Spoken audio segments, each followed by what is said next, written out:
Diagnostikovali ti rakovinu a ako bonus ti pribalili aj prognózu, teda laicky povedané dĺžku dožitia pri tvojej diagnoze. Dovol mi vysvetliť rozdiel medzi týmito dvoma vecami. Diagnóza je niečo, čo by si reálne mal brať do úvahy, pretože diagnóza vychádza z výsledkov tvojich vyšetrení a to, čo by si naozaj mal urobiť, je naštudovať si o tej diagnóze čo najviac.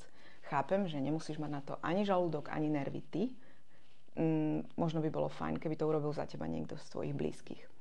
Prognóza je štatistika, ktorá berie do úvahy niekoľko takých základných faktorov, ako je vek, pohlavie, typ nádoru. Ale za mňa v tej prognóze chýbajú faktory, ktoré z teba robia jedinečného človeka. To znamená faktory ako tvoje vnímanie choroby, tvoje nastavenie myslenia, tvoj životný štýl, tvoje stravovacie návyky alebo tvoje medziľudské vzťahy, ktorými sa obklopuješ. Toto všetko z teba robí naozaj jedinečnú, výnimočnú bytosť. A teraz otázka pre teba. Ak ti diagnostikovali rakovinu a ako bonus ti k tomu naozaj pribalili aj prognózu, skús sa opýtať samého seba. Prečo by som ja mal brať do úvahy prognózu, keď prognóza neberie do úvahy mňa ako jedinečnú bytosť so všetkým, čo ku mne patrí. Pre mňa prognóza strátila svoj význam v čase, keď ochorela moja mamina a lekári jej na začiatku povedali, že má 3 mesiace života. Že pre ňu proste nemajú už čo urobiť a ona z tých 3 mesiacov urobila 7 úžasných rokov, kedy mohla byť s nami. Jednoducho ona sa rozhodla tú svoju prognózu neakceptovať. Nie tým, že by si sadla na ružový obláčik, dala ružové okuliare a myslela si, že to zázračne celé prejde. Ona sa rozhodla neakceptovať tú prognózu svojim konaním, svojim myslením. Bolo to v 90. rokoch, kedy liečebné postupy rakoviny boli úplne na inom leveli, ako je to dnes. Nebol vtedy ani internet, ale mamina jednoducho našla spôsoby, ktorými si sama pomáhala, popri svojich medicínskych nejakých liečbách, ktoré lekári predsa len akože navrhli a snažili sa ju nejakým spôsobom liečiť. Ale to gro práce, ktorú ona na sebe urobila, išlo z nej.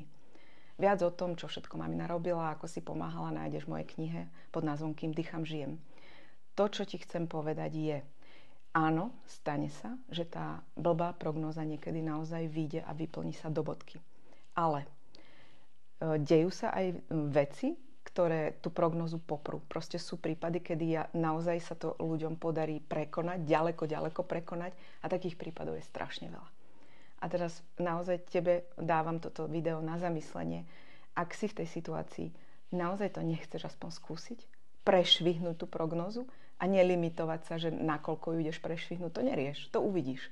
Ale urobiť čokoľvek, aby si pomohol. Aby si tej prognoze neuveril a aby si ju nebral ako svoj limit. Všetko, čo ti týmto videom chcem povedať, je to, že rešpektuj svoju diagnózu, zisti si o nej najviac, čo vieš, keď nie ty, tak tvoji blízky. Kľudne si pýtaj aj druhý názor u iného lekára. Je to normálne, je to bežné, nie je to ani trápne, ani drzé. Myslím si, že každý lekár toto dokáže pochopiť a akceptovať, že sa pýtaš aj iného lekára na názor. Ale nikdy neakceptuj svoju prognózu ako svoj limit. Pretože fakt nikto na svete, ani lekár, ani žiadna štatistika ti nemôže povedať, čo všetkého si schopný ty.